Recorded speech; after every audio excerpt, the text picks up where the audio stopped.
Hello, my dear aspirants. We're going to discuss 10 more questions in this video to learn more about our nation's polity. Please keep the Constitution of India handy and refer to it when required. Those of you who are directly and only watching this video may please pause after seeing every question, attempt it, and only then proceed to hear the brief explanation. Or attempt the question first on the WhatsApp and Telegram channels and then learn more from these videos. Like I always say, knowing the answer is not the goal in our preparation. It is rather to learn and build more command and not just knowledge. Also, like always, we will also try to learn something more than the question on the screen through the images. In this video, we will see some personalities who were awarded the highest civilian award in India, the Bharat Ratna. Not an exhaustive list, but some of the prominent personalities we all should know about. So, happy learning. Let's take the first question. In the Parliament of India, by which of the following means can a member of the House seek an end of an ongoing debate? Now, the first option here is expunction.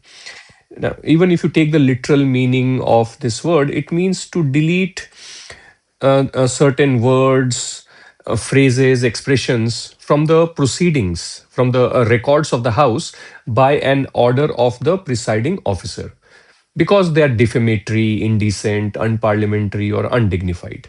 So that is not what we are talking about. Then guillotine.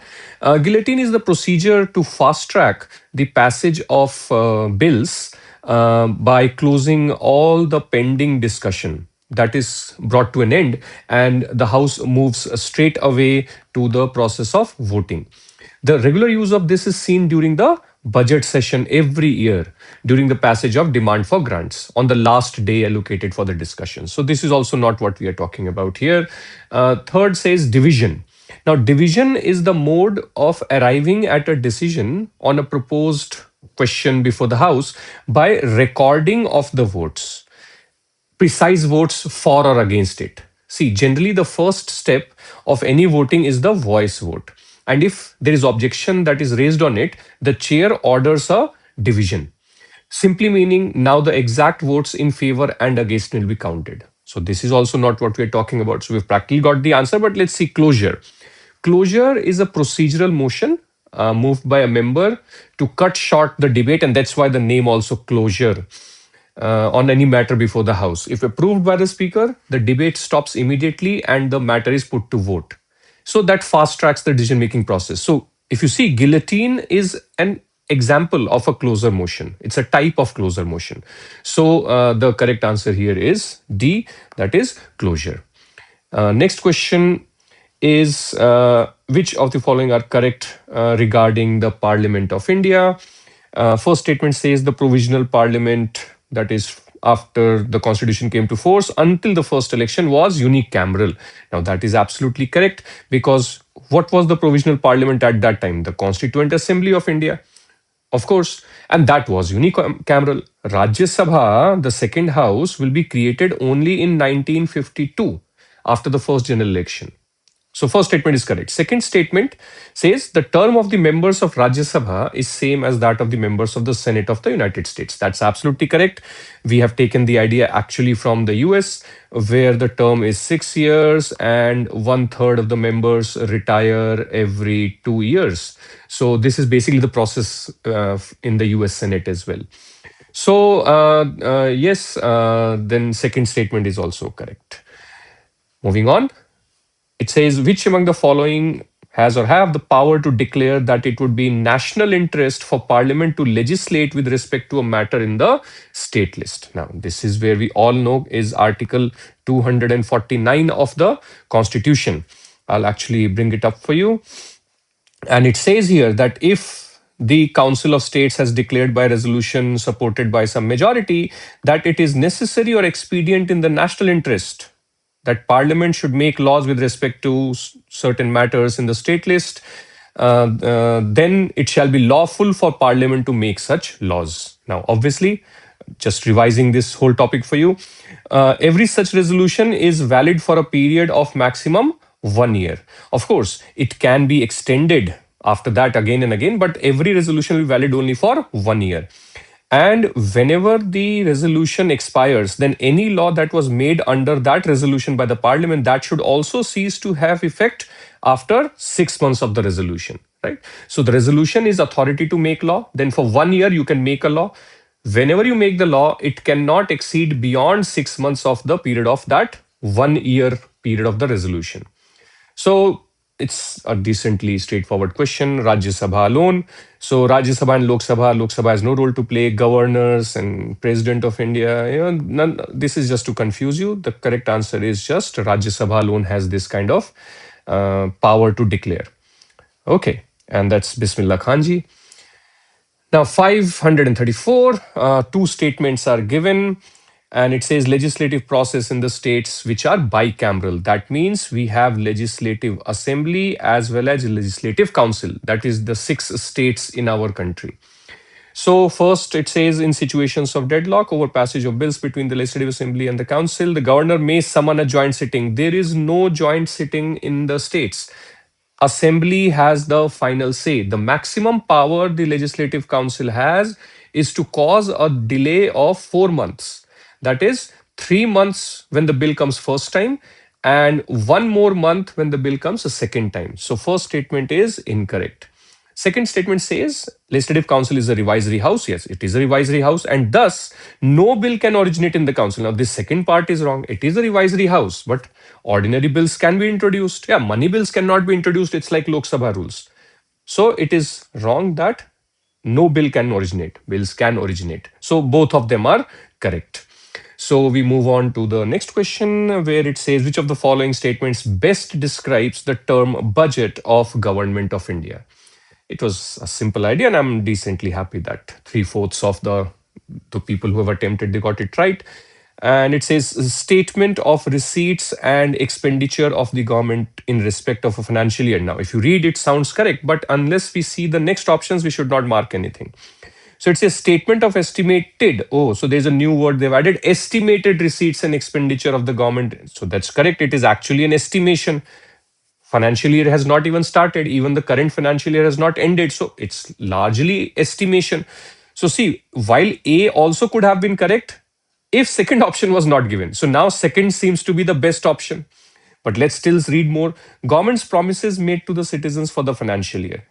Well, yes, it is some of the promises also that will be included there, because no promise can be fulfilled unless it becomes part of the budget. But is it all just promises made? No, there are salaries, there are many other things for which there is no promise. But to maintain the system, we have to make expenditure. So C is not going to be better than what we have already chosen. Then fourth, proposals of all the expenditure to be made out of the consolidated fund of India. Yes, this is also there, but it is not just this. There is also revenue, right? So revenue part is not being mentioned here. And the question says best description. So best description is B.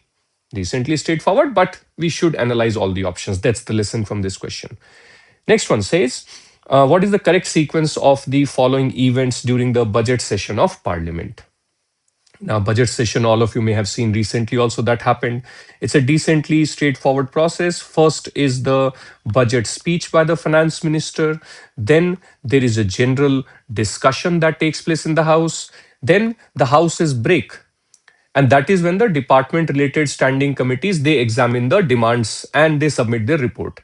After the break gets over, there is discussion and there is voting on the demand for grants for the various departments and ministries. After that, we pass the appropriation bill, and after that, we pass the finance bill. And after that, it goes to Rajya Sabha to seek any comments, 14 days time, we know that process. And then it is returned to Lok Sabha, the bills, and then it is sent for the assent of president. So that's a very broad picture. So the correct answer here should be 1, and then the next step will be voting on the demands, then passing of the appropriation bill, and then the fourth step will be passing of the finance bill. So 1, 4, 3, 2. This is the process that it is going to take.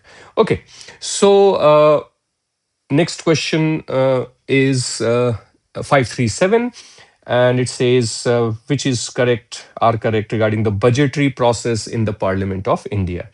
It says the vote on account, it should be actually votes on account, can be taken for a maximum period of 2 months at a time. Let's see, actually, this is Article 116 of the Constitution. And it says very clearly here that the House of People shall have the power to make any grant in advance in respect of the estimated expenditure for a part of any financial year, pending the completion of the process. So that's the objective of votes on account. That till the process is not completed, you can seek an advance in a grant. So there is no restriction that it has to be only for 2 months. Yes, before 2017, it used to be for a 2 month period, because the budget process will be completed only by the end of April and May. So these are the first 2 months where they will take the votes on account. But after 2017, it's no longer required. So even when it is needed in the election year. So in the election year, nowadays, for example, 2024 election year, the votes on account cannot be taken just for 2 months. We need to take roughly for 4 to 5 months, because April and the next government, if I remember correctly, came to power in July. So they brought the proper budget only in the month of August. So it's a good 4 or 5 month period for which votes on account was taken last time. So anyway, that's this statement is not correct. Then the introduction of the appropriation bill in the finance bill in the Lok Sabha cannot be opposed. Now, the procedure for the introduction of these bills is the same as any other bill. So, technically speaking, members can oppose the introduction. However, as a practice, it is not opposed. And the idea you can understand, it's an essential aspect of governance. The budget is an essential aspect of governance of any country. And members may oppose it for its proposals during the discussion, but not for starting the discussions. Think about it. So, however, technically speaking, it can be opposed at the introduction stage, but conventionally, it is not done by opposition members. So, this is also actually correct. It can be opposed. So, both of these statements are not correct for us. Then, next question says that suppose the government decides to form a new state out of the existing union territory of J&K, which of the following steps would be mandatory? Now, passage of an ordinary bill by the parliament. Now, we know yes, because Article 3 and Article 4 of the Constitution make that provision only. Please revise. Now, 2 says passage of a constitutional amendment by the parliament. Now, obviously, first is correct. How can second be correct? So, first and second are mutually exclusive statements. So, second is obviously incorrect. Then, reference of the bill for this purpose to be made by the President of India to the Legislative Assembly of Jammu and Kashmir for seeking opinion. Now, this is Article 3's detailed provision. I would strongly recommend for you to read Article 3. The procedure for state reorganization states that President shall seek the opinion of the concerned state. However, for a union territory, this is not necessary. First, make sure you're able to see that from the provisions. And then think also logically why for a UT this is not required. And that should be obvious, because union territory is fundamentally under union's control. To make a UT a state, we don't have to seek UT's opinion. It is the union's own decision that is sufficient. But if it is a state where state has an independent entity separate from the union, president must seek their opinion. There also it is only an opinion. Anyway, so both these statements are wrong. And the next question for us is with respect to the disqualification of member of parliament, who among the following decides whether the member was holding an office of profit or not? So in this case, the relevant article is Article 103, though office of profit as a condition is Article 102. I'll just bring it up for you. So if you see in 103, it says that if any question arises as to whether a member of parliament is subject to disqualification in clause 1 of Article 102, Clause 1 of Article 102 has grounds like office of profit, unsound mind, undischarged insolvent, citizenship factors, or representation of People's Act provisions under RPA 1951. For all of this, it says the question shall be referred for the decision of the president and the decision shall be final. Now, clause 2 of 103 is not written here, but you'll see that when the president takes a decision, that is on the advice of the Election Commission of India also. So, nevertheless, correct answer here is President of India. And I was little, kind of surprised that hardly 20% of the people who attempted nearly 9,000 attempts on the Telegram channel. It's a straightforward question to my mind, straight away coming from Article 102, President of India. There is no other authority, only. Everything is just to, confuse you, not even confuse you. It's a simple provision. There's no application of mind also that is really needed here. Okay, then the last question for this video. Which of the following are the principles of parliamentary system based on which government of India operates? So see, there are two things in a way that is being asked here. So government of India operates on some principles, but also it says which of it is a parliamentary system principle also. Let's recall, parliamentary principle has three principles only, right? There is nothing more than that. Three principles: presidential parliamentary system. First principle, that the head of state is only a nominal head. And obviously, corollary of that will be that if president or head of state is nominal, then the real executive powers will be vested with council of ministers, which will be collectively responsible to the legislature. And the third principle, that members of the council of ministers, they are drawn from the legislature. These are the three principles of parliamentary system. So first, presence of a nominal executive, that's the first point, so that's correct. Vice president as the chairperson of upper house. Now that has got nothing to do with parliamentary system, but this is true for our system, that government of India operates on this. But is it a parliamentary principle? No, absolutely not. Then real executive authority with the council of ministers, that's the second principle here. So 1 and 3 are correct. Decently straightforward question. And that is Khan Abdul Ghaffar Khan, or Bacha Khan, or Badshah Khan, or Frontier Gandhi. One of the only two non-citizens awarded the Bharat Ratna, the other being Nelson Mandela, a prominent figure in the freedom struggle. And his heart was torn between India and Northwest Frontier Province that became part of Pakistan. Well, that's all for this video. Study well. All the best. Jai Hind.